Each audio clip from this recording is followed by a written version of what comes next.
प्रिय बालाजी, स्वागत है सभी के गुरुकुल आश्रम के इस यूट्यूब चैनल पर। और आज का लेक्चर होगा बच्चा जी फिजिक्स का आखिरी चैप्टर। फिजिक्स की दृष्टि से आखिरी चैप्टर है बच्चा जी। देखिए आपके टाइम पर सब कुछ कवर करा दिए गए हैं। अब बोलो सर रिवीजन भी करा दीजिए, तो बच्चा जी बहुत जल्दी हम रिवीजन का प्लान कर रहे हैं कि रिवीजन भी आपको कराया जाए। सर मैथमेटिक्स में क्या होगा? मैथमेटिक्स में बच्चा जी जितना पढ़ाएं उतना पढ़िए, बहुत अच्छे मार्क्स उसमें जाएंगे आपके। और कोशिश मेरी पूरी है। अभी देखिए प्लान क्या है मेरा, अभी आपको थोड़ा बायो का रिवीजन कराना, फिजिक्स में, केमिस्ट्री में, उसके बाद अपना ये हिंदी के जो चैप्टर बचे हैं आपका हिंदी का लेक्चर मिलेगा। संस्कृत में कुछ व्याकरण के और इम्पोर्टेंट चैप्टर होंगे, उसको भी करा दिए जाएंगे, ताकि आप देखिए हिंदी, संस्कृत और साइंस तीन में अगर आप अच्छे मार्क कर लेते हैं, अच्छे मार्क्स लाते हैं। और मैथ में आपको पूरा तो नहीं पढ़ा पाया हूँ इस साल, ऑनलाइन की बात कर रहा हूँ तो, लेकिन बहुत 90% आपका सिलेबस कवर करा है, मेन चैप्टर। अब देखिए माध्यमिक या बहुलक, ये छोटे छोटे चैप्टर्स हैं, उनको देखिए मैं कुछ प्लान कर रहा हूँ। हो सकता है उसके लिए मैं वन शॉट लेक्चर लेके आऊँ, आपको उसी में करा दूंगा। ओके, तो बिल्कुल परेशान नहीं होइएगा। और जितना पढ़ें आप उसको जरूर रिविजन कीजिएगा, क्योंकि अच्छे मार्क्स वाले चैप्टर पढ़ाए गए हैं आपको। ट्रिग्नोमेट्री पढ़ाए गए, P coordinate geometry, polynomial, real number, ये महत्वपूर्ण चैप्टर हैं। इधर से अच्छे मार्क्स बनते हैं और ये चैप्टर बहुत समय लेते हैं आपके। तो बिल्कुल परेशान नहीं होना है, जितना पढ़ें आप उस पर भरोसा कीजिए, रिवीजन कीजिए। और अन्य चैप्टर आपके कुछ छूटे हैं तो आप अदर चैनल से भी पढ़ लिए होंगे या पढ़ लीजिएगा, या कहीं आपने ऑफलाइन पढ़ा होगा। ऑफलाइन में छात्र जो भी थे उनको मैंने पूरा पढ़ाया है, तो उनको तो कोई बात नहीं है। जो भी हमसे ऑनलाइन जुड़े हैं तो आपके लिए बहुत अच्छे ऑप्शन दिए गए हैं। आप साइंस में अच्छा स्कोर करोगे, हिंदी में अच्छा करोगे, संस्कृत में अच्छा करोगे, मैथ में भी आपका अच्छा स्कोर होगा। टेंशन नहीं लेना है आपको। सिर्फ रिवीजन में इसलिए बोल रहा हूँ कि आपको बहुत पढ़ाया गया है, उतना चीज़ें आपके पास याद है क्या? नहीं होगा। क्यों नहीं होगा? क्योंकि आपने उसको रिवीजन नहीं कर रहे होंगे। कुछ बच्चे को होगा जो कर रहे होंगे। क्वेश्चन में लगाइए। और चलिए आज हम लोग वंस लेक्चर में इसको लपेटेंगे चैप्टर को, सोर्सेस ऑफ एनर्जी, ऊर्जा के स्रोत। ये चैप्टर दिखाए तो थोड़ा एसएसटी से मैच करता है, लेकिन इसमें थोड़े से साइंस भी हैं बच्चा जी, जिसको हम लोग कवर करते हुए चलेंगे। मेरा निवेदन होगा इस चैप्टर को लेके, एक चैप्टर तो आपको मैं नोट्स प्रोवाइड कर दूंगा, इसके मेन चैप्टर को, टॉपिक को हम लोग समझ लेंगे आसानी से। आपका एक ड्यूटी बनता होगा इसमें, आप इसको जरूर एक बार पूरा चैप्टर को पढ़िएगा। बहुत छोटा चैप्टर है, आप इसको चाहेंगे तो 2 से 3 घंटा में चैप्टर को रीड कर सकते हैं, आराम से कर लीजिएगा, बहुत ज़रूरी होगा। 14वां चैप्टर है पुराने वाले बुक के हिसाब से। चलिए, तो इसमें हम पहले क्या पढ़ेंगे,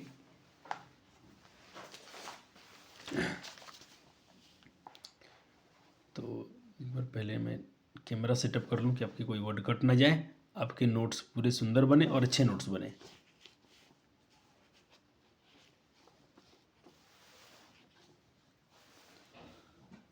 चलिए, अब देखिए हम बात कर रहे हैं प्रवचन जी चैप्टर में। शुरू में जिसे पढ़िएगा इसमें आप ये तो सबको रीड करना है, ये आपका ड्यूटी बनता है, पूरे चैप्टर को रीड करेंगे आप, ठीक। और उसके बाद जैसे जाएंगे तो पहला टॉपिक आपको शुरू होगा इसमें, ऊर्जा का उत्तम स्रोत, आइडियल एनर्जी के बारे में। अच्छे सोर्स क्या है ऊर्जा? अच्छा, हम अच्छे ऊर्जा किसको बोलेंगे? तो देखिए, तो ऊर्जा से आसानी से उपलब्ध और सुलभ होनी चाहिए। ऐसे ईंधन जो हमको आसानी से मिल जाए और इजीली मिल जाए और सुलभ हो। सुलभ मतलब उसको प्राप्त करना बहुत आसान हो, किफ़ायती हो, ज़्यादा खर्चा ना हो उसमें, पर्यावरण के लिए अनुकूल हो, यानी उसको जलाने पर कुछ ना कुछ तो पोल्यूशन आएगा, लेकिन कम से कम पोल्यूशन आए। अगला पॉइंट, आसानी से भंडारण, इसको रखने में कोई तकलीफ ना हो, इसको रखने में बहुत क्या बोलते हैं, सुरक्षा हो इसमें। ऐसा नहीं कि रखने में इसके डेंजरस है, कोई खतरा हो, ऐसा कुछ नहीं होना चाहिए। परिवहन, इसको कहीं एक जगह से दूसरी जगह ले जाने में भी आसानी होनी चाहिए। इसका ऊष्मीय मान यानी कैलोरीफिक एनर्जी वैल्यू जो होना चाहिए उच्च होना चाहिए। इसको जलाने पर अधिक ऊष्मा निकलना चाहिए, कम में अधिक एनर्जी मिल जाए, अधिक ऊष्मा मिल जाए, ये बात होनी चाहिए। सर ये ऊष्मीय ऊर्जा क्या होते हैं, ऊष्मीय मान क्या होते हैं? तो ये देखिए बच्चे, जिसमें वजन कम हो, द्रव्यमान तो कम हो, लेकिन उसमें ऊष्मा ज़्यादा है। जैसे हम जलाएँ बहुत थोड़ा सा और गर्मी हमको ऊष्मा, हमारा उसमें ज़्यादा काम हो जाए, उसमें ज़्यादा लाइट जले, ज़्यादा खाना पके, तो ऐसे चीज़ की बात कर रहे हैं। जैसे मैं बोलूँगा आपसे, 1 केजी बहुत सारा आपने लकड़ी जलाया, उसके बदले में आपने थोड़ा सा गैस जला लिया, है कि नहीं? तो कम में आपको ज़्यादा ऊष्मा मिल जाए, उसको बोलते हैं। जैसे यूरेनियम की बात करते हैं, यूरेनियम बच्चे बहुत कम में अधिक ऊष्मा देता है। और इसका ऐसे मतलब कैसे निकालते हैं, देखिए, किलो जूल बटा केजी, तो किलो जूल कैसे मतलब एनर्जी होता है, और केजी हम लोग किसमें मास में नापते हैं। तो ये एनर्जी बटा मास, ऊर्जा बटा द्रव्यमान। ठीक हो गया नोट, आपने नोट कर लिया। बहुत आसान टॉपिक है, आपको नोट करते चलना है साथ साथ में। चलिए सर जी, अब क्या है तो 1 सेकेंड। चलिए अब हम बात करते हैं बच्चे जी अगला टॉपिक, जिसका नाम होगा उपलब्धता के आधार पर, अवेलेबल है उसके आधार पर ऊर्जा के स्रोत के प्रकार। तो हम एक बात करेंगे नवीकरणीय और एक बात करेंगे हम लोग अनवीकरणीय। नवीकरणीय कौन होगा, ऊर्जा के स्रोत जो असीमित मात्रा में उपलब्ध हों और जिनका उत्पादन और उपयोग सालों सालों से किया जा सके। और नवीकरणीय ऊर्जा स्रोत कहलाते हैं, जैसे कि हवा से हम लोग पौल ऊर्जा, जल से जल ऊर्जा, बायोमास, सूर्य से सौर ऊर्जा, इसको हम लोग सूर्य ऊर्जा भी लिख सकते हैं। इसको आप लोग सूर्य हो गया ना, इसको सूर्य कर दीजिए, सूर्य ऊर्जा, सन एनर्जी। महासागर ये ऊर्जा, सर महासागर से, ओशियन से, हाँ बिल्कुल, यहाँ से भी आप एनर्जी चैप्टर में पढ़ेंगे, निकलता है। और अनवीकरणीय में क्या होता है बच्चे जी, अभी तो बहुत एसएसटी में खूब अच्छे से पढ़ लिए थे संसाधन चैप्टर में। ऊर्जा ऐसे लिखा था, ऊर्जा में दीर्घकार रहेगा। ऊर्जा के वे स्रोत जो समाप्य हैं, समाप्य मतलब बच्चे जी ये बहुत अच्छा पॉइंट है, जो खत्म हो जाएं, जिसकी मात्रा क्या हो, सीमित मात्रा में उपलब्ध हो, जिनका उपयोग लंबे समय तक नहीं किया जा सकता है, ऊर्जा के अनवीकरणीय स्रोत कहलाते हैं, जैसे कोयला, पेट्रोल और प्राकृतिक गैस। एग्जाम्पल बहुत अच्छे से याद रखना है आपको, बहुत काम आएंगे। चलिए आगे चले बच्चे जी। हाँ बिल्कुल, बहुत सरल चैप्टर है, आसान चैप्टर है, लेकिन पढ़ना चाहिए। चलिए अगला टॉपिक बनेगा आपका परंपरागत ऊर्जा का स्रोत और गैर परंपरागत ऊर्जा स्रोत में अंतर बताएं, जिसको हम लोग बच्चे जी ये बोल सकते हैं नवीकरणीय और अनवीकरणीय। ठीक,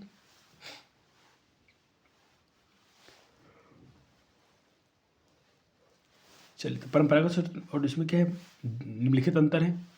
परंपरागत ऊर्जा का स्रोत क्या है बच्चे जी, ऊर्जा के वे पारंपरिक स्रोत वैसे स्रोत होते हैं जो आमतौर पर लंबे समय से उपयोग में है, बहुत पहले से उपयोग में किया जा रहा है और आज भी उपयोग कर रहे हैं उसका।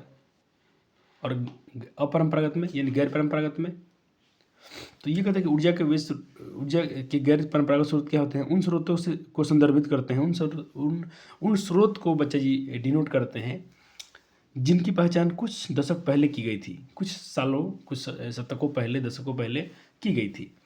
इन्हें समाप्त नहीं किया जा सकता है। ये पर्यावरण के अनुकूल स्रोत होते हैं जो प्रदूषण का कारण नहीं बनते हैं, लेकिन ये खपत करने के बाद खत्म हो सकते हैं।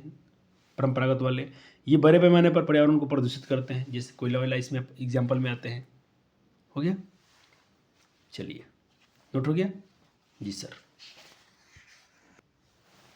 चलिए उसमें और पॉइंट आपको ऐड करने हैं। परंपरागत ऊर्जा स्रोत औद्योगिक और वाणिज्य यानी कमर्शियल उद्देश्यों के लिए उपयोग किए जाते हैं।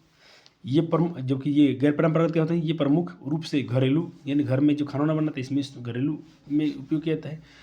ये महंगा होते हैं, ये थोड़ा चीप होते हैं, सस्ता होते हैं। उदाहरण के लिए कोयला हो गया, जीवाश्म ईंधन हो गया, परंपरागत ऊर्जा की तुलना में कम खर्चीला होते हैं। ये भी खर्चा होता है, लेकिन इससे ये थोड़ा सस्ता होता है। परंपरागत ऊर्जा स्रोत से गैर परंपरागत थोड़ा खर्चीला, इसके बिल्कुल सस्ता नहीं बोलेंगे, इसके रिस्पेक्ट में ये थोड़ा सा सस्ता होता है।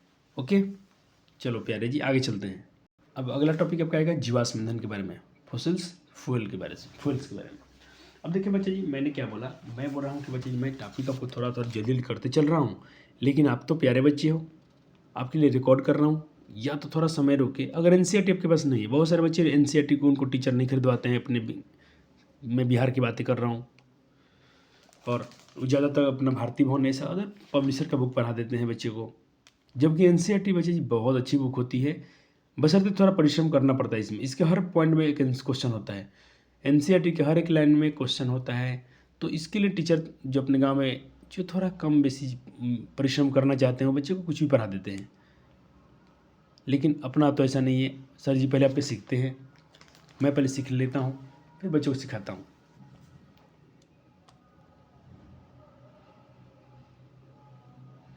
इसके लिए बोलता हूँ बच्चे जी आपके लिए। अब देखिए इसमें क्वेश्चन जो है आपके, ऊर्जा का उत्तम स्रोत क्या है, उत्तम ईंधन किसे कहते हैं, जी सारे प्रश्न आपको कवर कराए जाएंगे, आपको परेशान नहीं होना है। अब हम लोग जीवाश्म ईंधन में आ गए। देखिए जीवाश्म ईंधन यही टॉपिक था आपका, इसी को हम लोग कवर कर रहे हैं। थोड़ा इसमें पढ़िए, इसको पहले पढ़ते हैं क्या है, कैसे बनता है ये, कैसे इसका निर्माण होता है, कैसे इसका फॉर्मेशन होता है। कहता पेड़ पौधे जंतु के अवशेष करोड़ों वर्ष, अवशेष मतलब पृथ्वी के अंदर दबकर ऑक्सीजन की अनुपस्थिति में, जहाँ पृथ्वी के अंदर दब गए, जहाँ ऑक्सीजन का अभाव है, नहीं है, और उच्च तापमान पर, उच्च ताप और दाब, तापमान क्या होना चाहिए, हाई होना चाहिए, प्रेशर भी क्या होना चाहिए, प्रेशर भी क्या होना चाहिए, हाई होना चाहिए। इसके कारण ईंधन में वो बदल जाते हैं, जीवाश्म ईंधन कहलाते हैं। उदाहरण के लिए कोयला, पेट्रोलियम, प्राकृतिक गैस। बहुत अच्छे से आसान टॉपिक है, एक बार मैं लिखते पीरियड में आपको याद हो जाना चाहिए। ओके सर, आगे बढ़ते हैं।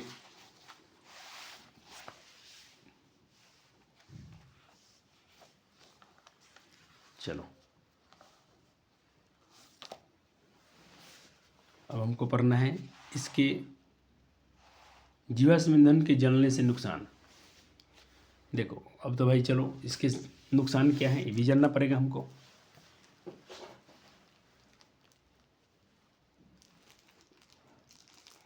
और थोड़ा मैं इसका आपको पीडीएफ भी दिखाऊंगा। आपको चित्र मत बनाइएगा क्योंकि अब इस समय आपका बहुत जरूरी है। इसमें चित्र नहीं पूछे जाते हैं, चित्र से कुछ करना भी नहीं है, तो सिर्फ आपको इसमें क्या करना है, मैं डायग्राम इसलिए दिखाऊंगा बच्चे को थोड़ा डाउट्स क्लियर हो जाए अच्छे से।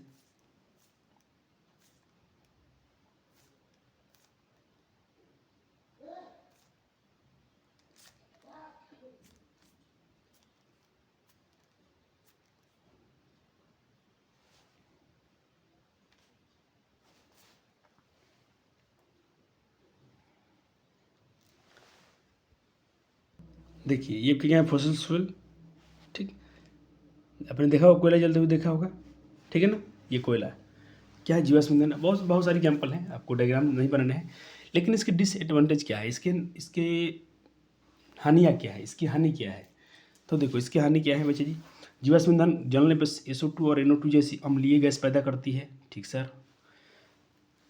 जीवाश्म ईंधन यानी कि जलने से बड़ी मात्रा में CO2 और धुआं पैदा भी होता है, जो पर्यावरण के लिए प्रदूषित करता है, ये भी इसका नुकसान है सर।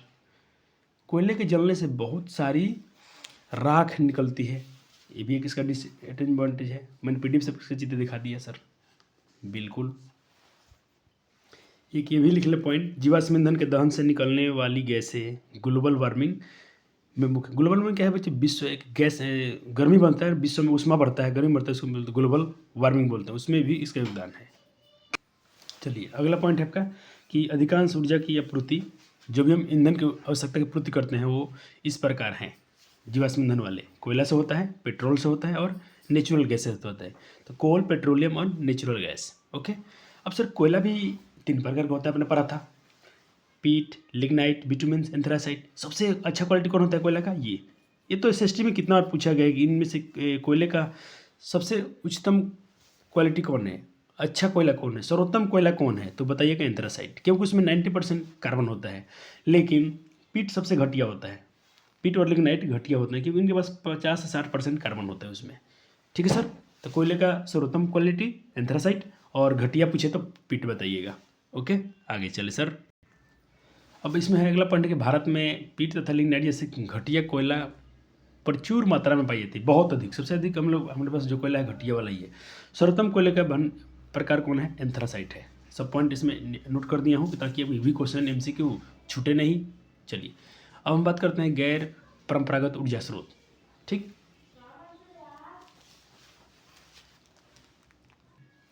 तो देखिए ऊर्जा के गैर परंपरागत स्रोत कौन से हैं, एक तो अपना हो गया जल विद्युत संयंत्र व्यवस्था का दृश्य, आपको दिखाएंगे हम 14.13 में। देखिए आपका एग्जाम चित्र दिया है।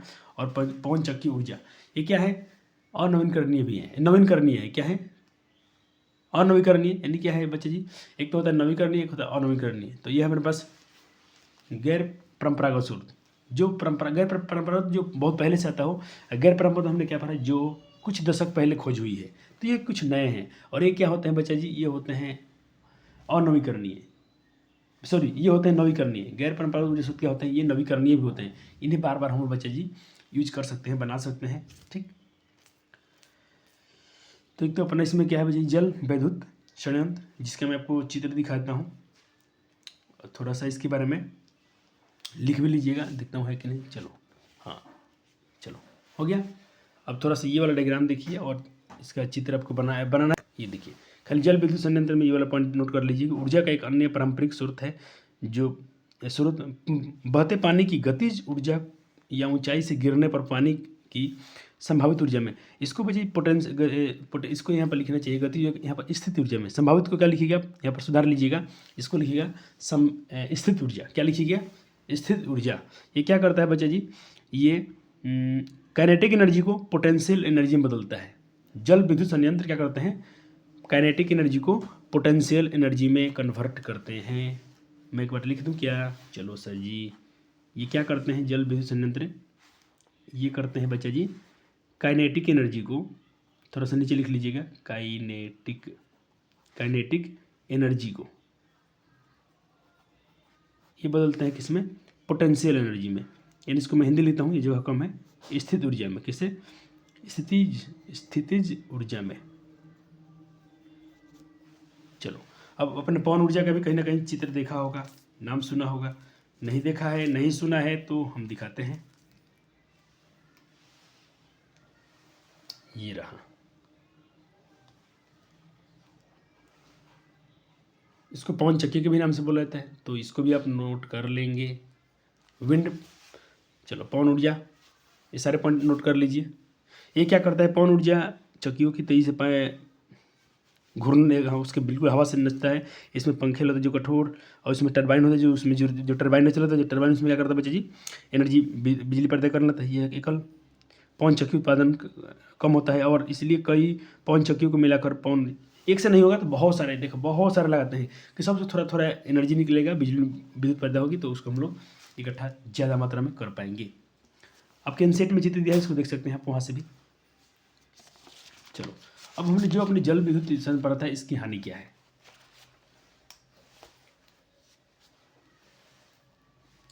जल विद्युत से हानि क्या है, तो इसकी हानि है बच्चा जी, कृषि का बड़ा क्षेत्र प्रभावित होता है इससे। जलीय जीवन भी जो मान लीजिए कि आप वहाँ के जलीय जो जल में जीव रहते हैं वहाँ भी कुछ बनाए जाएंगे, तो वहाँ के जीव भी प्रभावित होते हैं। अब आपका है पवन ऊर्जा की हानियाँ।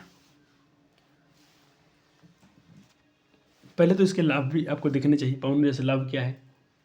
तो देखिए एक बार तो नोट्स में आपको यहाँ से हानि देख सकते हैं, 2 हानि लिखवाया हूँ, 1-2 हानि इसको और आपको दिखाऊंगा। इसमें से भी कुछ पॉइंट आपको जो अच्छे लगते हैं आप लिखिएगा। हो गया, सिर्फ अभी आपको पवन ऊर्जा पर रुकना है, ये भाखड़ा नंगल बाद में देखना है आपको। हो गया, अब देखिए, तो पहले लाभ भी चेक कर लीजिए, लाभ क्या है। लाभ क्या, पर्यावरण के अनुकूल होते हैं, ये नवीकरणीय स्रोत है, बिजली के उत्पादन के लिए कोई इसमें ज़्यादा लागत नहीं होता है। ये तो हानि हो गया, हानि कम से कम 15 किलोमीटर भाई किलोमीटर की रफ्तार से हवा, जो इसमें नोट में लिख दिया हूँ। हानि तो यहाँ से लिखिएगा, 2 हानि लिखवा दिया हूँ। इसमें तीसरा हानि क्या है, उच्च प्रारंभिक लागत का अनियमित रखरखाव की आवश्यकता होती है।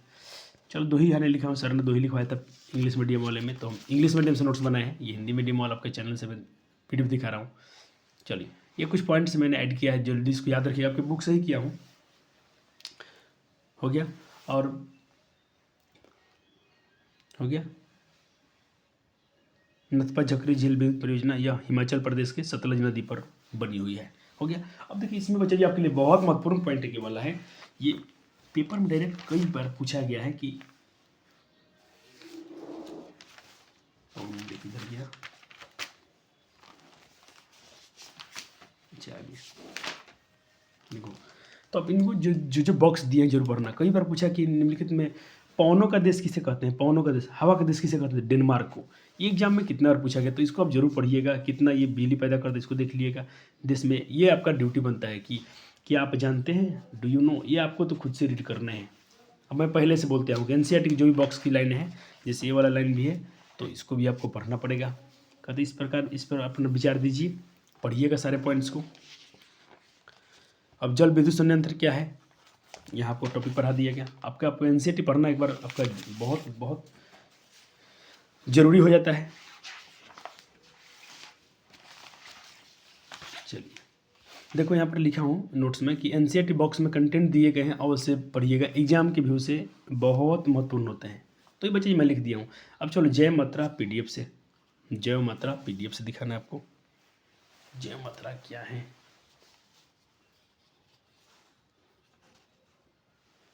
जय मात्रा एक सेकेंड।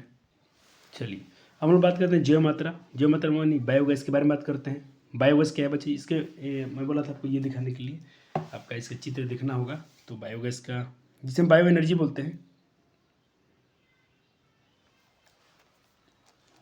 ऐसा कुछ इसका डायग्राम दिया गया है, आप चित्र देख सकते हैं। आपके बुक में भी सब सारे डायग्राम दिए हैं, अपन बुक का डायग्राम जरूर देखिएगा। एग्जाम में शायद नहीं आता है, डायग्राम बनाने के लिए नहीं आता है, लेकिन ये काम कैसे करता है, इसका फंक्शन कैसे होता है, आपको देखना बहुत ज़रूरी है। देखो इसमें बहुत इसके पॉइंट्स क्या हैं बच्चे जी। तो बायोगैस का मुख्य अवयव क्या होता है, मीथेन होता है। बहुत बार पूछा गया है, जिसमें मीथेन कितना होता है, 75% होता है। कहते हैं जिसकी उपस्थिति, बायोगैस एक संयंत्र में उत्पन्न किया जाता है, जिसे हम लोग बायोगैस संयंत्र कहते हैं, बायोगैस प्लांट कहते हैं। इसमें महत्वपूर्ण बिंदु क्या है बच्चे जी, तो यह इसमें CH4 और CO2 हाइड्रोजन H2 का मिश्रण होता है। बायोगैस में 75% तक मीथेन होता है। CH4 आपको केमिस्ट्री पर क्या है, मीथेन एल्केन समूह होता है, ये हाइड्रोकार्बन होता है बच्चे जी, ठीक है सर। हाँ, बायोगैस गाय के गोबर या पौधे के कचरे वचरे से, साग सब्जी, उसमें सबको डाल के बनाया जाता है सर।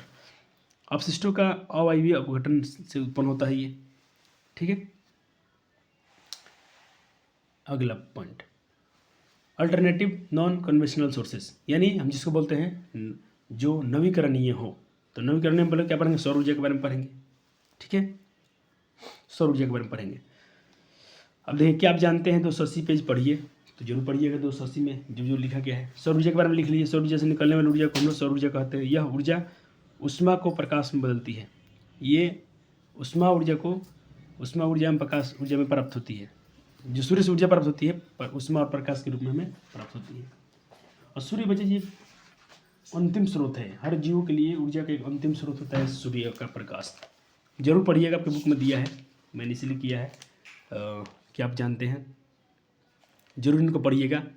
इसमें से एक क्वेश्चन पूछा गया था कि हमको कितना ज़मीन चाहिए इसको और ये करना उसके लिए, तो और हमारी जो धरती पे, जो पृथ्वी की बहुत कम मात्रा में बच्चे जी उष्मा आती है, बाकी सारे तो इसको वायुमंडल में क्या होते हैं, अवशोषित होते हैं। इसमें सब लिखा गया पॉइंट, आप इसको आराम से पढ़ लीजिएगा। सिर्फ पढ़ने के लिए बोल रहा हूँ, रटने के लिए नहीं बोल रहा हूँ।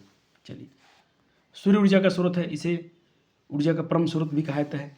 सूर्य के अंदर हो रही नाभिकीय लाइन, उसमें एनर्जी क्यों है, उसमें होता है सर न्यूक्लियस फ्यूजन होता है, उसमें न्यूक्लियर फ्यूजन होता है, नाभिकीय संलयन अभिक्रिया होती है उसमें, जिसमें से अत्यधिक मात्रा में जो प्रकाश उत्पन्न करता है। सोलर कुकर और सोलर प्लांट, सोलर हीटर जैसे उपकरणों में भी सौर ऊर्जा काम आता है सर जी। हाँ बिल्कुल सर, काम आता है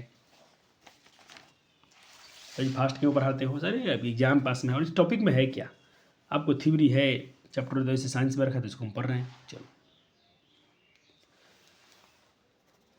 वैकल्पिक स्रोत के बारे में पढ़ते हैं हम लोग। सौर कुकर के बारे में पढ़ेंगे, सोलर कुकर के बारे में पढ़ेंगे हम लोग, सोलर कुकर के बारे में पढ़ेंगे, ठीक है। तो सोलर कुकर क्या है बच्चे, एक युक्ति है जिसमें सूर्य किरण को फोकसित करके सौर ऊर्जा से उष्मा ऊर्जा में बदल कर खाना बनाया जाता है। चित्र 14.6 आप देख सकते हैं अपने बुक में, देख लीजिएगा। डायग्राम तो आपको देखना चाहिए सोलर कुकर का। चलो,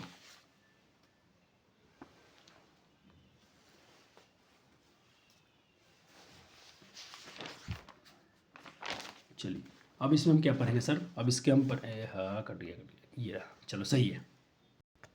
चलिए अब हमें आते हैं बच्चे जी सौर कुकर के लाभ, इसके फ़ायदे क्या है। सोलर कुकर होता है, इससे क्या फ़ायदा है। तो भारत में सौर ऊर्जा लगभग सभी जगहों पर प्रचुर मात्रा में उपलब्ध है। यह पर्यावरण के हितैषी होता है। पर्यावरण के हितैषी मतलब हितकारी होता है। ये क्या हम इसको कह सकते हैं, पर्यावरण के लिए हितकारी होता है। हितैषी मतलब हितकारी। इन कुकर का उपयोग से एक साथ से अधिक खाना बनाया सकता है। कितना उपयोग कर सकते हैं, बहुत सारे क्या आते हैं बच्चे जिसमें शुरू देशों में आप खाना बना सकते हैं। चलो अगला पॉइंट, इसका भी हानियाँ क्या है। हानि से बच्चे थोड़ा सूर्य के प्रकाश का दिक्कत होगा, जैसे बादल ना हो उसमें दिक्कत हो तो आप खाना नहीं बना सकते। इसी प्रकार का भोजन बनाने के लिए उपयुक्त नहीं है। इस प्रकार केवल तेज धूप वाले दिन में ही आप खाना बना सकते हैं। ध्रुवीय क्षेत्रों में तथा उन क्षेत्रों में जहाँ सूर्य बहुत कम दिखाई देता है, इसका उपयोग सीमित है, वहाँ पर सीमित है, इसका उपयोग आप नहीं कर सकते हैं ज़्यादा। अब आता है ऐसे ही आता है सोलर से, जिससे अपने बेटे हम लोग बल्ब जलाते हैं, पंखा पर चलाते हैं, ठीक है सर। चलिए, कहते ये सौर ऊर्जा, इसको सूर्य ऊर्जा भी कहते हैं, निकलने वाली से चलने वाली युक्ति होती है जो साथ में ऊर्जा को रूपांतरित करती है, जो विद्युत ऊर्जा को रूपांतरित करती है, जो सूर्य ऊर्जा को, जो लाइट एनर्जी को इलेक्ट्रिक एनर्जी। देखिए ये क्या करता है, सोलर सेल क्या करता है, लाइट एनर्जी को इलेक्ट्रिक एनर्जी में, विद्युत एनर्जी में कन्वर्ट करता है। चलो, सौर सेल बनाने में परिक पदार्थ क्या क्या लगता है सौर सेल में? ये सिलिकॉन, बहुत बार परीक्षा में पूछा गया है कि सौर सेल में किसका उपयोग किया जाता है, तो सिलिकॉन का उपयोग किया जाता है। ठीक है सर, परंतु सौर सेल के बनाने में उपयोग होने वाली विशिष्ट श्रेणी में सिलिकॉन का उपयोग सीमित है। अब सिलिकॉन भी सीमित है, ये भी खत्म हो तो ज़्यादा हम बना नहीं सकते हैं इसको। अब देखिए, धूप में रखे जाने पर किसी भी प्रारूपी सौर सेल 0.5 से 1 वोल्ट तक ही वोल्टता विकसित होती है, इतना ही वोल्ट देता है तथा लगभग 0.7 वाट विद्युत उत्पन्न कर सकते हैं। इससे अधिक तो कर नहीं सकते हम लोग। सोलर पैनल बहुत बड़ी मात्रा में आपने कहीं ना कहीं देखा होगा, इसको एमपी में लगाए गए हैं। आपके स्कूल के ऊपर देखना लगा हुआ है सोलर पैनल। ठीक, चलो, तो मैं कुछ चित्र जो अभी तक आपको पढ़ाया हूँ, तो सोलर मैं आपको दिखा देता हूँ सोलर पैनल के बारे में। देखिए, ये क्या हो गया, सोलर प्लेट हो गया और सोलर पैनल हो गया। एमपी में बहुत बड़ी मात्रा में, इतनी दूर दूर में है, आप इसको नेट पर भी, इंटरनेट पर देख सकते हैं। ठीक है सर, अब इसके लाभ देख लीजिए।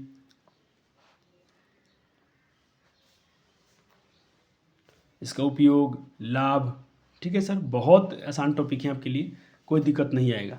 अब हम बात करते हैं बच्चे जी गैर परंपरागत, इसको हम बोलते हैं बच्चे जी नवीकरणीय, चलो वैकल्पिक, जिसको हम लोग अल्टरनेटिव नॉन कन्वेंशनल सोर्सेस बोलते हैं इसको। तो एक बार आपको मैं पीडीएफ दिखाऊंगा, थोड़ा देख लीजिएगा, जिसके बात कर रहे हैं अल्टरनेटिव नॉन कन्वेंशनल सोर्सेस। तो ये क्या हो गई, देख लें, यहाँ बांध दिया गया, बांध से यहाँ पर देखिए पानी आती है, पानी के तौर से यहाँ पर टरबाइन घूमता है और घूमने के स्पीड से बच्चे जी यहाँ पर बिजली पैदा होती है सर। एक होता है वेव से, पानी के लहर से, एक ज्वार भाटा से, पानी के मतलब लहर से, तरंग से, और ये ओशियन थर्मल एनर्जी। हम तीनों के बारे में पढ़ेंगे। चलो सर, चित्र डायग्राम बनाना है? नहीं बच्चे जी, डायग्राम की इसमें कोई ज़रूरत नहीं पड़ेगा, आपके बुक में दिया है, जरूर पढ़ लीजिए। देखिए, तीनों की बातें यहाँ किया हूँ। एक होता है ज्वारीय ऊर्जा, एक होता है तरंग ऊर्जा, एक होता है महासागरीय ऊर्जा। ठीक है सर, चलिए, ज्वारीय ऊर्जा क्या है बच्चे जी? ऊर्जा का उत्पन्न होने वाले ज्वार भाटा के कारण प्राप्त होता है, जिसे ज्वारीय ऊर्जा कहते हैं। यह ज्वार भाटे जल के एक सतह पर चढ़ने और गिरने से, मतलब कोई सतह पर पानी चढ़ता है, फिर पानी वहाँ से गिरता है, तो ये ज्वार भाटा उत्पन्न होता है। अब ये देखिए तरंग ऊर्जा, जिसको ज्वार भाटा नहीं, ज्वार भाटा इसको नहीं बोलेंगे, तरंग ऊर्जा ही बोलेंगे इसको। समुद्र में जल का स्तर के एक दिन में परिवर्तन होने की परिघटना को ज्वार भाटा कहता है। सॉरी, ठीक है बच्चे जी, इसको क्या लिखिएगा, इसको ज्वार भाटा ही लिखिएगा। ज्वार भाटा क्या है, तो ज्वार भाटा एक पॉइंट में बनाता हूँ, यहाँ पर एक पॉइंट है, तो समुद्र के जल के स्तर के एक दिन में परिवर्तन होने की परिघटना को ज्वार भाटा कहते हैं। ठीक है सर, अगला आपका क्या था, तरंग ऊर्जा वाला, यानी वेव एनर्जी, इसको इंग्लिश में क्या बोलेंगे, वेव एनर्जी। खत्म महासागरों में के पृष्ठ पर आर पार बहने वाली प्रबल पवन तरंगे उत्पन्न करती हैं। इन विशाल तरंगों की गतिज ऊर्जा भी उत्पन्न करती हैं। तो यहाँ पर देखिए काइनेटिक एनर्जी करंट में बदल देती है। इन उत्पन्न करने के लिए तरंगों को ट्रैप किया जाता है। ऊर्जा को ट्रैप करने के लिए विविध युक्तियाँ, बहुत सारे मशीन लगाए जाते हैं। टरबाइनों को घुमाकर विद्युत ऊर्जा प्राप्त किया जा सकता है। जैसे मैं आपको थोड़ा सा दिखाऊंगा, यहाँ पर ट्रैप क्या लगा हुआ है, थोड़ा देखिएगा ध्यान से आप लोग।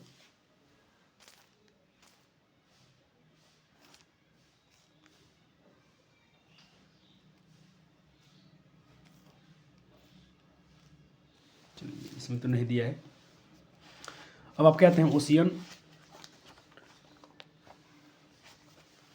थोड़ा आपको बुक भी एक बार दिखाएं कि बच्चे अपने थोड़ा एनसीईआरटी को भी साथ में ले चलें।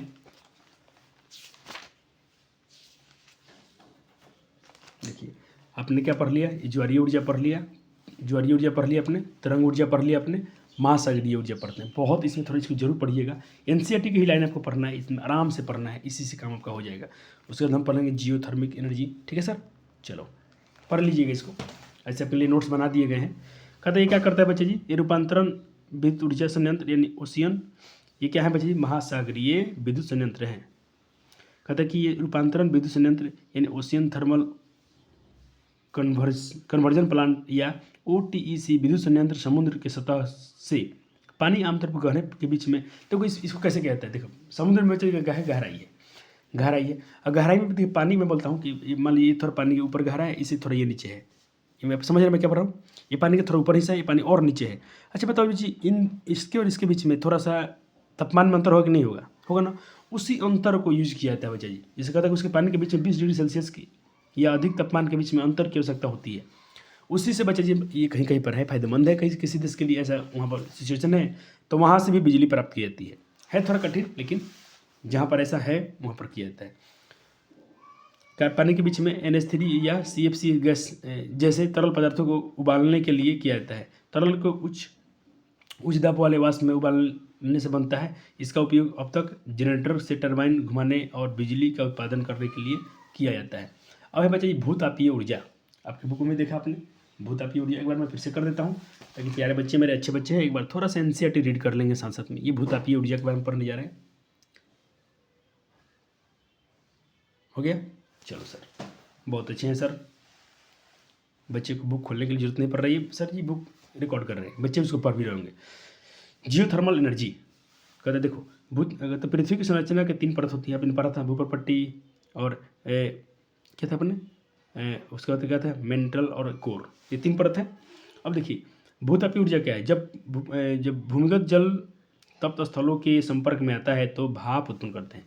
इस मान लीजिए धरती बहुत गर्म है, अंदर वाले नीचे की बात कर रहा हूँ, और उसके संपर्क में थोड़ा पानी आएगा तो गर्म चीज़ में पानी आएगा तो भाप तो बनता ही, आपने देखा होगा। तावा गर्म है तो उससे पानी दीजिए, वाष्प निकलेंगे, उसमें से भाप उत्पन्न होता है और यह भाप चट्टानों के बीच में फंस जाती हैं। इस दाब और इसके कारण उसका प्रेशर बढ़ जाता है। उच्च दाब पर यह भाप पाइपों के द्वारा निकाल ली जाती है और यह भाप विद्युत जनरेटर की टरबाइन को घुमाती हैं तथा विद्युत उत्पन्न की जाती है। वाह, कितना अच्छा टेक्नोलॉजी है। शायद ऑस्ट्रेलिया अमेरिका में ऐसे कहीं कुछ देशों में किया जा रहा है। अब भूतापीय ऊर्जा के नुकसान, इसके नुकसान क्या है, कहते भूतापीय ऊर्जा सभी जगह पर, ये है सभी से लिखते हैं, सभी जगह उपलब्ध नहीं, क्या मात्रा है इनकी, ऐसे होते दीर्घार होता है, नहीं है। भूतापीय ऊर्जा प्राप्त करने के लिए पृथ्वी की गहरी खुदाई इसमें अधिक बहुत नीचे तक इसमें ड्रिलिंग करना पड़ता है, जो कठिनाई होती हैं। अब आता है आपका बच्चा जी अंतिम पॉइंट इस चैप्टर का, जिसको बोलते हैं न्यूक्लियर एनर्जी, नाभिकीय ऊर्जा। पढ़ लीजिए, बहुत महत्वपूर्ण पॉइंट है, यहाँ से भी क्वेश्चन इस साल पूछे गए थे। नाभिकीय विखंडन और नाभिकीय संलयन 2 टॉपिक हैं, यहाँ से हर बार क्वेश्चन आपके बोर्ड में पूछे जाते हैं। मैं सबको रिकॉर्ड कर देता हूँ एक बार। ये नाभिकीय संलयन, इससे या नाभिकीय विखंडन से क्वेश्चन तो ऑब्जेक्टिव या सब्जेक्टिव के रूप में तो बनना तय है एकदम 100%। लेकिन नाभिकीय ऊर्जा क्या है, कहते हैं न्यूक्लियर एनर्जी क्या है, जब किसी परमाणु के नाभिक पर न्यूट्रॉन आदि कणों से बमबारी की जाती है। बमबारी का मतलब होता है प्रहार किया जाता है, बहुत सारे न्यूट्रॉन की बौछार की जाती है। बमबारी मतलब उस पर न्यूट्रॉन का प्रहार करना, न्यूट्रॉन को छोड़ना, बार बार उस पर न्यूट्रॉन से हमला करना, तो वह नाभिकीय विखंडन हो जाती है। इस क्रिया में अत्यधिक ऊर्जा मुक्त होती है, इसी ऊर्जा को नाभिकीय ऊर्जा या परमाणु ऊर्जा भी कहते हैं, न्यूक्लियर एनर्जी या एटम एनर्जी कहते हैं। अब आते हैं इसके अगले पॉइंट, नाभिकीय संलयन। तो थोड़ा मैं आपको इसके डायग्राम दिखा देता हूँ। प्यार इसका PDF नहीं दिखा पा रहा हूँ, चलो आपके NCERT में नहीं दिया है, कोई दिक्कत नहीं है। चलो नाभिकीय संलयन सर क्या है, न्यूक्लियर फ्यूजन। देखो एक न्यूक्लियर फ्यूजन, नाभिकीय देखो फ्यूजन और फ्यूजन अलग है। फ्यूजन मतलब होता है जुटना, फ्यूजन मतलब होता है टूटना। उदाहरण के लिए कहता है कि 2 नाभिकों का टूटकर एक भारी नाभिक में संलयन होना नाभिकीय संलयन कहलाता है। ये जुट जाते हैं तो नाभिक टूटकर एक में संलयित हो जाते हैं। परमाणु संलयन, इसको परमाणु संलयन या न्यूक्लियर संलयन कहते हैं। देखिए टूटेंगे और ये सटेंगे, आपस में जुट जाएंगे। उदाहरण के लिए 2 हल्के सामान्यतः हाइड्रोजन नाभिकीय संलयित होकर एक भारी नाभिक हीलियम का निर्माण करता है, जिससे भारी मात्रा में ऊर्जा उत्पन्न की जाती है। ठीक है, चलो सर उसके लिए आप रिएक्शन दिखा सकते हैं। जहाँ हाइड्रोजन एक समस्थानिक ड्यूटेरियम का नाभिकीय संलयन के लिए उपयोग हुआ है, जबकि हाइड्रोजन का सामान्यतः परमाणु भार 1 होता है, जबकि ऐसे 3 भार वाले हीलियम का निर्माण हुआ है। और यह 1 न्यूट्रॉन और 1 न्यूटन, और यह 1 न्यूटन ऊर्जा कितना ऊर्जा 1 न्यूटन, यह 1 न्यूटन ऊर्जा करता है। कितना न्यूटन 1 न्यूटन, 1 न्यूटन ऊर्जा के रूप में मुक्त होती है। चलो नाभिकीय विखंडन सर, इसमें तो अपने बड़ा बिल्कुल टूट जाते हैं। एक भारी नाभिक से 2 या 2 से अधिक हल्के नाभिकों में टूटना नाभिकीय विखंडन कहलाता है। उदाहरण के लिए इसे यूरेनियम को आप तोड़ेंगे तो ये टूटता है किसमें, प्लूटोनियम और थोरियम जैसे हल्के हल्के नाभिक में टूट जाता है। ये इसे निम्न ऊर्जा तापीय न्यूट्रॉन से बमबारी कराकर, यहाँ भी न्यूट्रॉन का बमबारी, ये बमबारी को बौछार भी कर सकते हो, न्यूट्रॉन का बौछार करना उसमें। न्यूट्रॉन से प्रहार करना बौछार कर हल्के नाभिकों में तोड़ा जाता है, जिसके दौरान भारी मात्रा में ऊर्जा मुक्त होती है। क्लियर है प्यारे जी? चलो सर, अब हम बात करते हैं बच्चे जी, हम ऊर्जा के वैकल्पिक स्रोतों की ओर क्यों ध्यान दे रहे हैं। अब कुछ प्रश्न हैं, इसके भी आंसर कर लिए जाए। तो अभी तक सर मैंने आपको कुछ प्रश्न नहीं कराए थे क्या? थोड़ा सा 1 मिनट रुक जाइए, मैं आपको एक बार इन सब कराने के बाद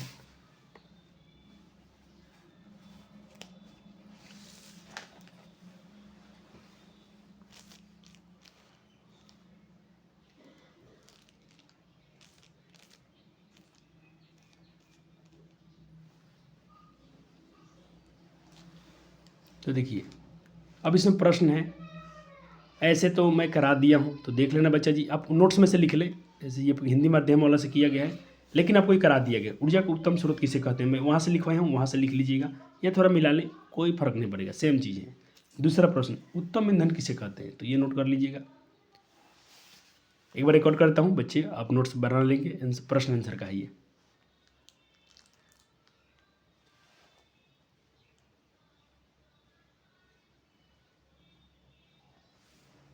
मैं छोटा कर देता हूँ।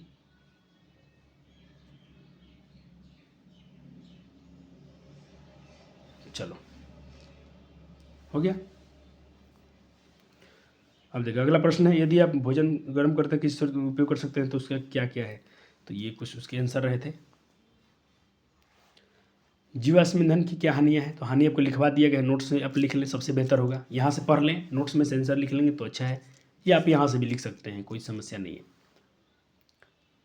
चलो, ये प्रश्न है, इसका भी मैं आंसर लिखवाया हूँ। हम सौर ऊर्जा के वैकल्पिक स्रोतों की ओर ध्यान क्यों दे रहे हैं।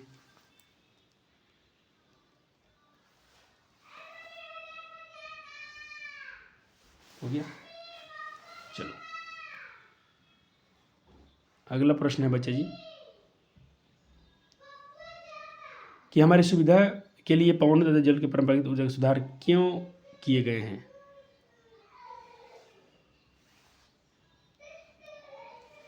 नहीं, वर्ड तो नहीं कट रहा है, नहीं कट रहा है सर, लिख लें। चलो,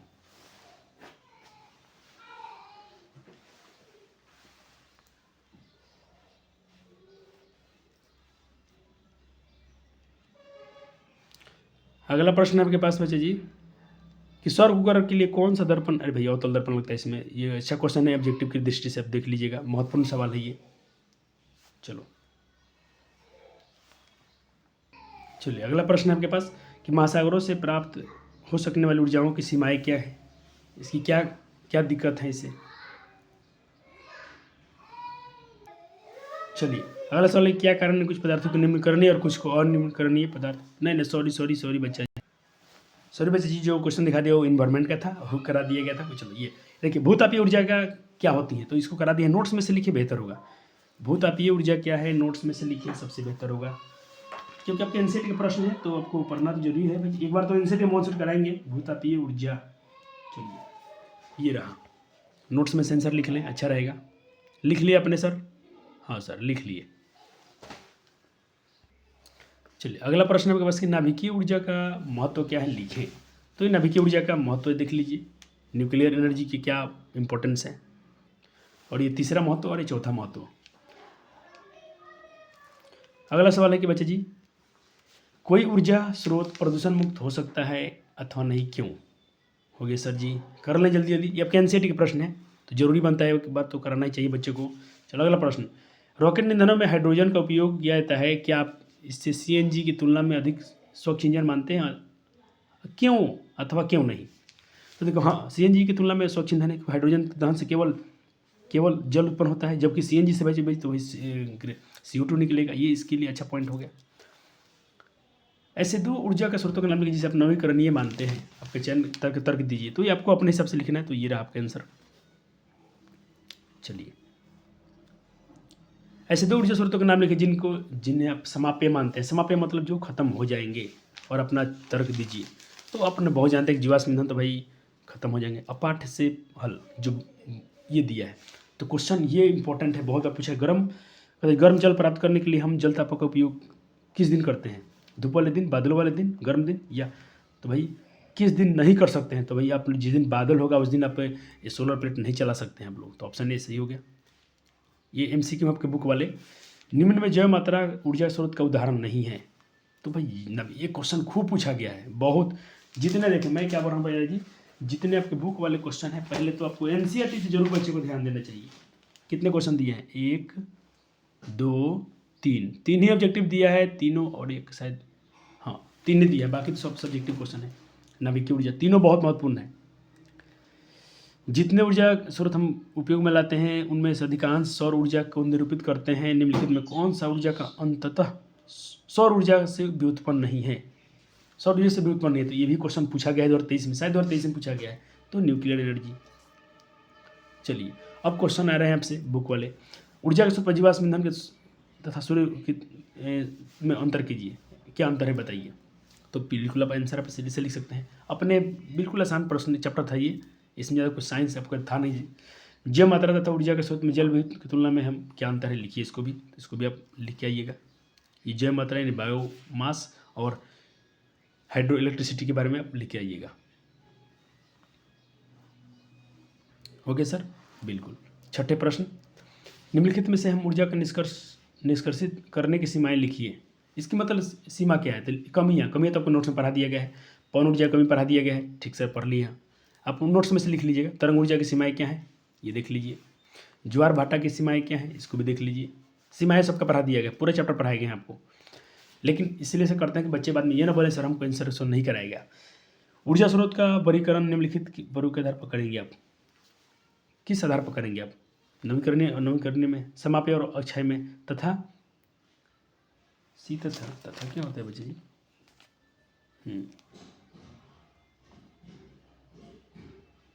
क्या ए बी के विकल्प समान है? अच्छा, तथा बोला है, तथा बोल रहा है कि क्वेश्चन थोड़ा ठीक से देख लीजिएगा, आपकी बुक में सही से दिया है। 7 नंबर क्वेश्चन यहाँ से लिख लीजिए। हो सकता है कि नोट्स में PDF में गलत दिखा रहा हूँ। 7 नंबर क्वेश्चन यहाँ पर है, देख लीजिए। तो क्वेश्चन लिख लिए, तो ये देखिए आंसर सही है इनके। हो गए सर। चलो 8 नंबर, ऊर्जा के आदर्श स्रोत में क्या गुण होते हैं? जो आइडियल एनर्जी होती है उसमें क्या गुण होता है, क्वालिटी उसमें क्या होती है? इसका शुरू में आपको पढ़ाया गया था। सौर ऊर्जा का उपयोग करने के क्या लाभ हैं तो क्या हानि है? ऐसे क्षेत्र में जहाँ सौर ऊर्जा कुकरों की सीमित उपयोगिता है, तो इसके लाभ तो बिल्कुल आपको नोट्स में पढ़ाया गया सर। हाँ बिल्कुल। इसकी सीमा है कि भाई अब सब्जी खाना नहीं बना सकते हैं।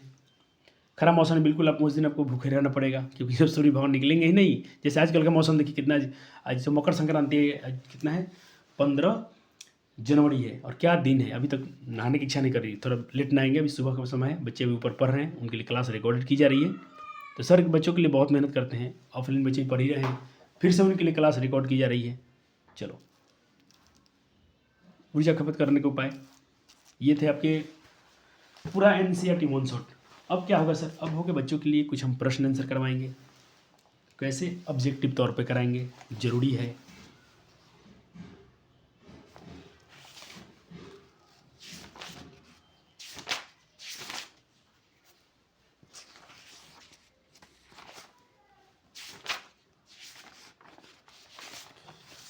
अब देखिए बच्चे जी, आपको हम करना क्या है, जितने इससे क्वेश्चन पूछे गए हैं इसको हम लोग कर लेते हैं। पहले तो अपने नोट्स में जीना पड़ेगा, क्योंकि आपके लिए मैं कुछ प्रश्न भी लिख कर लाया हूँ। देखना इसके एमसीक्यू कितने आसान है बच्चे जी, बिल्कुल आपको यूँ ही हो जाएंगे सरलता से। एनसीईआरटी वन शॉट हो गया। चलिए अभी मैं कुछ प्रश्न आपको दिखा रहा हूँ, जल्दी से कीजिएगा इसके आंसर। देखिए पहला प्रश्न है, क्या था कि इन हाइड्रो पावर प्लांट में, यानी जल विद्युत संयंत्र में आप क्या क्या देख पाते हैं बच्चे जी आप? तो 4 ऑप्शन है आपके पास, ABCD। जल्दी से आंसर कीजिए।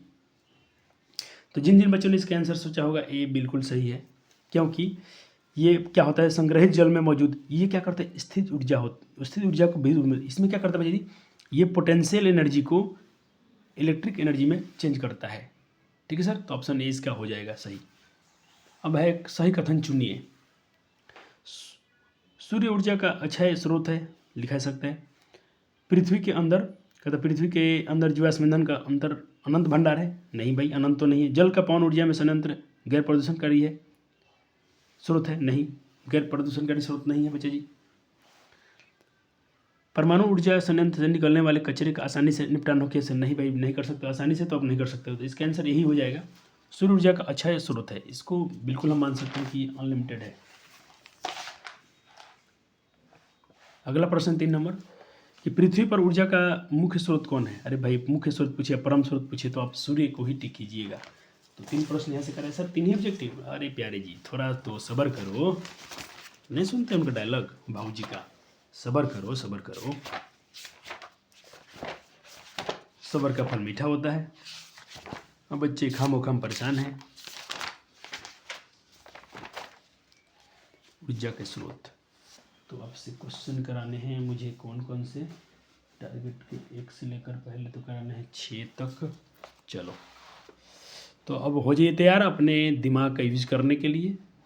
चलिए आइए, ऐसा लेक्चर नहीं मिलेगा बच्चे जी आपको 1 सेट में आपको चैप्टर फिनिश कर दिए गए हों, वहाँ पर आपको इसके चैप्टर के पूरे ऑब्जेक्टिव करा दिए गए हों, सब्जेक्टिव के आंसर क्वेश्चन लिखवा दिए गए हों।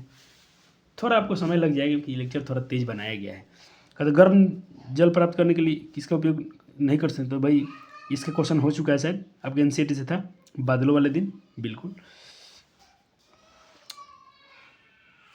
एक आंसर हो गया। 2 का कीजिए, 3 कीजिए, 4 कीजिए। पवन जयंती में भाई कम से कम कितना हवा आना चाहिए था? 15 किलोमीटर प्रति घंटा की आवर से तो हवा होना ही चाहिए बच्चा जी। सारे नोट्स में सवाल है, देखो यही सब पूछा गया है पेपर में, ये सब पूछे गए हैं क्वेश्चन को। 5 नंबर सवाल देखिए, निम्नलिखित में बायोगैस ईंधन का स्रोत नहीं है? तो भाई ये तो न्यूक्लियर हो जाएगा, नहीं होगा ये। 6, निम्नलिखित में कौन जीवाश्म ईंधन नहीं है? बायोगैस, प्राकृतिक गैस, पेट्रोलियम, कोयला। ये 6 नंबर क्वेश्चन कीजिए, तो अच्छा क्वेश्चन है ये। तो 6 का देखिए भाई, जीवाश्म ईंधन में बायोगैस नहीं आता है, कोयला, पेट्रोल, नेचुरल गैस आती है। ठीक है सर, हाँ, जीवाश्म ईंधन का उदाहरण है। 7 नंबर भी क्वेश्चन कीजिए, 7 नंबर कीजिए, हो गया 7 नंबर। चलिए, अब सब नहीं करना भैया जी, जो बोलोगे कीजिएगा। अब हम आते हैं आपको क्वेश्चन नंबर लेके। ऐसे आपके पास अब जी तो सबको देख लीजिएगा, देखने में पैसा नहीं ना लगता है, और जितना बच्चे अभ्यास करेंगे उतना तो बेकार तो जाएगा नहीं, मेहनत तो बेकार जाती नहीं है। मैं ये क्वेश्चन में ज़्यादा टेकल कर रहा हूँ। नवीकरणीय ऊर्जा का स्रोत है, 10 नंबर हो गया, 10 नंबर हो गया सर, हाँ बिल्कुल, 10 का हो जाएगा आपका बी।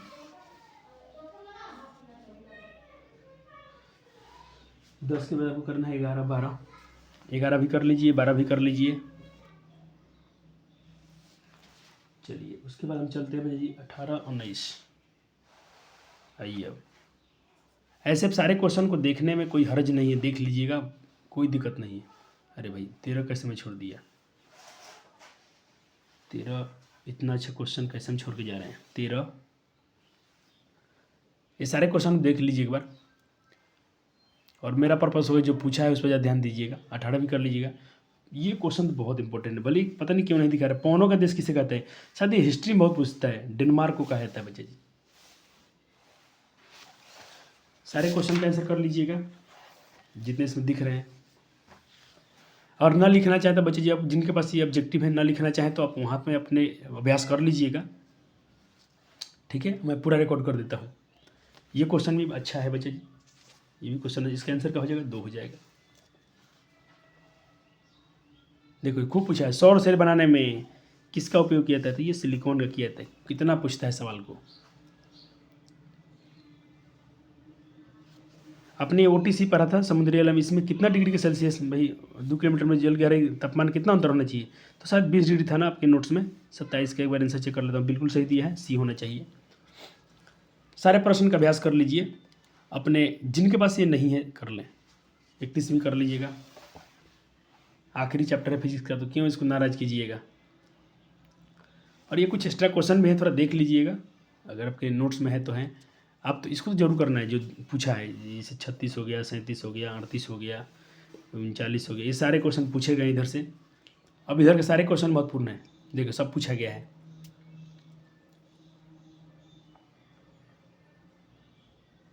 निम्नलिखित में अनवीकरणीय ऊर्जा का स्रोत कौन है? अनवीकरणीय, जिसका हम लोग दोबारा न बना सकें, तो देखिए भाई, पेट्रोलियम, कोयला, बायोगैस, प्राकृतिक गैस नहीं है। तो प्रकृति नेचुरल गैस क्या है बच्चे जी? ये पेट्रोलियम, कोयला और नवीकरणीय। तो बच्चा जी देखो अनवीकरणीय क्या है, ये तो खत्म हो जाएगा, कोयला भी खत्म हो जाएगा, ये बायोगैस हो जाएगा। इसका आंसर 41 का सी हो जाएगा।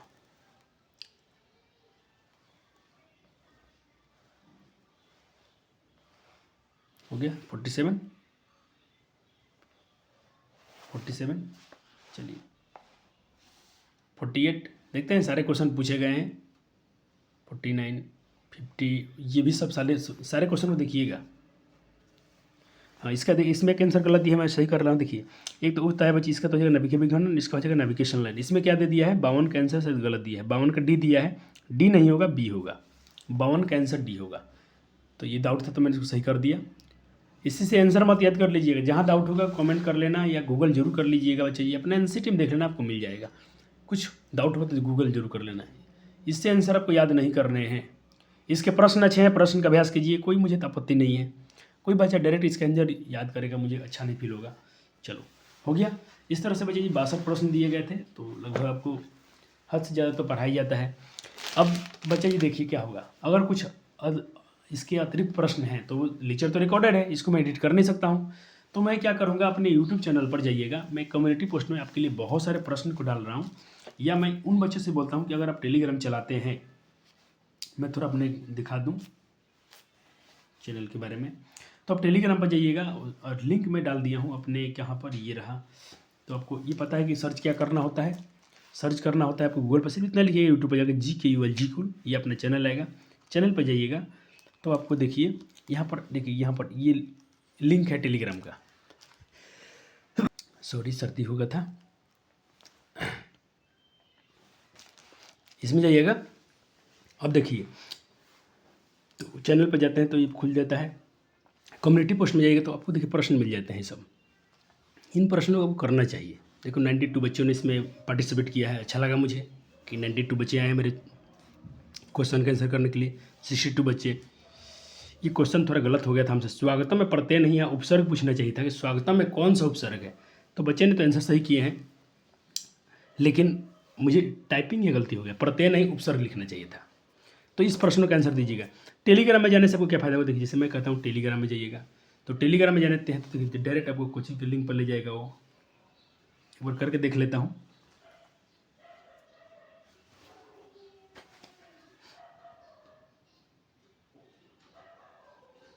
पता नहीं इसमें टेलीग्राम है कि नहीं है, शायद नहीं होगा, चलो कोई बात नहीं।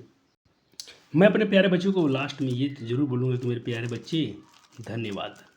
सर थैंक यू क्यों बच्चे को बोलते हैं सर आप, क्योंकि बच्चे बहुत परिश्रमी, आप बहुत मेहनत कर रहे हैं, तो आपको थैंक यू बोलना तो बनता है ना प्यारे जी। Thank you. लेक्चर देखने के लिए, वीडियो पसंद है तो लाइक और शेयर जरूर कर दीजिएगा, और बने रहिएगा चैनल के साथ, आपके लिए बहुत कुछ किया जाएगा। ऐसा नहीं कि चैप्टर को ख़त्म से हो गए, ऐसा नहीं है, बहुत कुछ आपको पढ़ाई जाएंगे, अभी बहुत कुछ बचा हुआ है। रिवीजन भी आप खुद से ज़्यादा कीजिए, मैं तो ये कहूँगा। भैया सोचिए कि हम लोग कैसे पढ़ते थे, हम लोग तो कोई चैनल नहीं था। आप लोग जितना साधन के पास गए हो उतना कहीं ना कहीं आपकी मेमोरी पावर कम हो गई है। अब आपका सिक्का ज़्यादा है, सर हमको याद नहीं होता है, कैसे याद होगा। आप हर चीज़ के लिए लेक्चर देखने लग जाते हो, हर चीज़ को आप वीडियो देखना शुरू कर देते हो, इससे आपका माइंड कमज़ोर हो जाएगा। आप एक बार लेक्चर देख लिया, आपने समझ लिया, बार बार उसको आप खुद से रिवीजन करो। जितना सेल्फ स्टडी कीजिएगा उतना आपके पास पावर बनेगा। तो self study good power. Thank you, धन्यवाद, love you so much, take care, अपना ख्याल रखिएगा। आज मकर संक्रांति है तो happy Makar Sankranti. Thank you.